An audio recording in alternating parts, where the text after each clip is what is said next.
New York has a way of swallowing you whole if you're not careful. For me, back then, it was just a place I worked 6 nights a week, tray in hand, smile plastered on.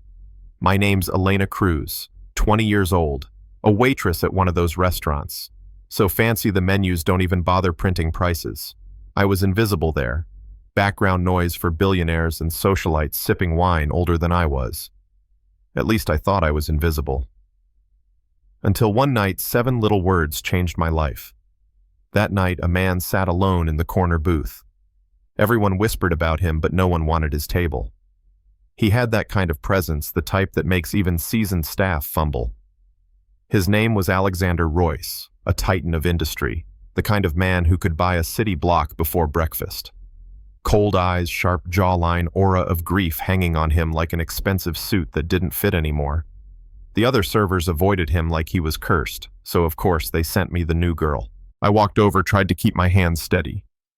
"Good evening, sir. Can I start you off with a drink?" He didn't even look up. "Whiskey. Neat." His voice was gravel dismissive, like I was a vending machine. The whole night went like that. He ate without tasting, drank without savoring, looked through me like I wasn't real. And I was used to that. I'd been overlooked my whole life. But when I set down his dessert, something shifted. My cuff brushed his hand, and his eyes finally flicked up. Not to my face, but to my wrist. See, for my 18th birthday, my mom gave me a silver chain with a little ring attached. Nothing flashy, just a miniature phoenix wrapped around a blue stone. She'd saved up for it, said it was to remind me of where I came from, even though she never really knew where she came from. My mom had amnesia from an accident years before I was born. All she remembered was waking up in a hospital bed with nothing but a strange phoenix ring around her neck. That ring was her lifeline, and the tiny copy she had made for me was mine. Alexander's fork clattered onto his plate loud enough to turn heads. His face drained of all color. His eyes locked on my wrist like he'd seen a ghost. And maybe in a way he had. I panicked, tried to break the tension. I smiled and whispered, "It's a beautiful design, isn't it?" "Sir, my mom has the same ring." 7 words. That was it. His whole body froze, then crumpled like a building giving way. He collapsed right there in front of me, this untouchable billionaire on the floor, shaking, breathless. Chaos erupted. Patrons screamed, the manager freaked out. Staff shoved me aside like I'd poisoned him. Paramedics rushed in, strapped him to a gurney, and hauled him out. And me, I just stood there staring at that empty chair, wondering what the hell I'd just unleashed.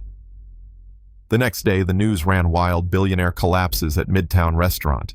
Stress, heart condition, that's what they said. Not a word about a waitress. Not a word about a ring. But I couldn't shake the image of his eyes, the way they burned with something I didn't understand. 2 days later, a black car pulled up outside our crumbling Queens apartment. A driver knocked and asked for me. My mom, Isabel, looked confused, worried, clutching that same phoenix ring like a talisman. The driver didn't say much. Just, "Mr. Royce requests your presence." It wasn't really a request. The car took me to a private hospital suite, bigger than our whole apartment. Inside, Alexander Royce sat in a chair hooked to monitors, looking pale, fragile, but alive. When he saw me, his eyes lit up with something raw. The ring, he rasped. "You said your mother has one. Where did she get it?" I swallowed. "She doesn't know. She's had it as long as I can remember. She can't remember anything before a fall years ago." He leaned forward, trembling. "That ring, I designed it. For my wife. 20 years ago, before her car went off Bixby Bridge in California. They never found her body. The ring vanished with her. Until now." His voice cracked. "Your mother, what is her name?" "Isabel Cruz," I whispered. He flinched like I'd stabbed him. "No, her name was Liana. She was everything. She was wearing that ring the day she died." His breathing quickened, monitors beeping. His lawyer, a cold-eyed man named Victor Hale, stepped in. "That's enough for today." But Alexander wouldn't stop. "Please let me see her. Just once. If there's even the smallest chance." I walked out shaking.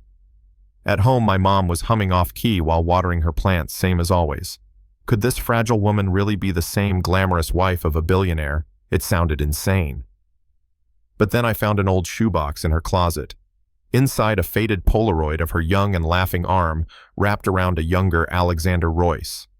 On her finger, clear as day, was the Phoenix ring. That photo shattered everything I thought I knew. My mom wasn't just Isabel Cruz, the quiet woman with memory gaps. She was Liana Royce, declared dead 20 years ago. And me, I wasn't just some broke waitress. I was their daughter. But truth has sharp edges. Alexander's cousin Julian had been running Sterling Industries all those years, smiling in his brother's shadow while stealing millions. My mom had been close to exposing him before the accident. Victor dug up the records, fake lottery winnings, bribes to hospital staff, the whole cover-up. Julian hadn't just stolen money. He'd stolen 20 years of love, buried my mom alive under another name. When the board confronted him, Alexander appeared on a screen, gaunt, furious. Victor laid out every detail, the shell companies, the bribes, the Jane Doe hospital records. "You didn't just rob this company," Victor said coldly. "You robbed Alexander of his wife. You robbed a daughter of her mother." Security dragged Julian out, his empire crumbling around him. And back in Queens, Alexander came not with limos, but with white lilies, my mom's favorite. He stepped into our tiny living room like it was sacred ground. When their eyes met after 20 years, silence filled the air. My mom clutched her ring, whispering, "Have we met before? You seem familiar." Alexander's face broke, but he didn't push. He told stories instead, about a clumsy trip to Italy, about old black and white movies she used to love, about a lullaby his mother once sang. My mom tilted her head, listening like someone tracing the outline of a dream. And then, she hummed that lullaby, back off key, but true. Alexander dropped to his knees. Tears poured down his face. "Liana," he whispered. And for the first time, the name felt right to her. Not a shock, not a burden, just a homecoming. From that day on, everything changed. Reporters swarmed, flashing cameras outside our building. Alexander shielded us, moved us quietly to a safe estate in Connecticut. My mom chose a new name, Leah, a bridge between the life she lost and the one she built. For me, the shift was staggering. One week I was scrubbing tables, the next, I had a father asking about my dreams. When he read my notebook filled with short stories, he smiled through tears. "You have your mother's soul," he told me, "and a gift that's all your own." A year later, we stood together in the garden, surrounded by thousands of lilies. Alexander slipped the original Phoenix ring back on my mom's finger. Then he handed me a leather-bound book, my stories printed and titled, "The Phoenix's Daughter." "You were her anchor," he told me. "You kept her soul safe until I could find my way back. I wish I could tell you everything was perfect after that. But life isn't a fairy tale." My mom's memory never fully returned. Julian's betrayal left scars that no trial could heal. And I'm still learning what it means to be the daughter of a man the world calls powerful, when all I ever wanted was to be seen. So here's where I leave it to you. Was Julian's punishment enough, or should there be no forgiveness for stealing 2 decades of a family's life? And do you believe love can survive even when memory fades? Drop your thoughts in the comments. I want to hear your stories. And if this tale touched you, hit that like button, share it with someone who believes in second chances, and subscribe for more real stories that prove sometimes the heart remembers what the mind forgets.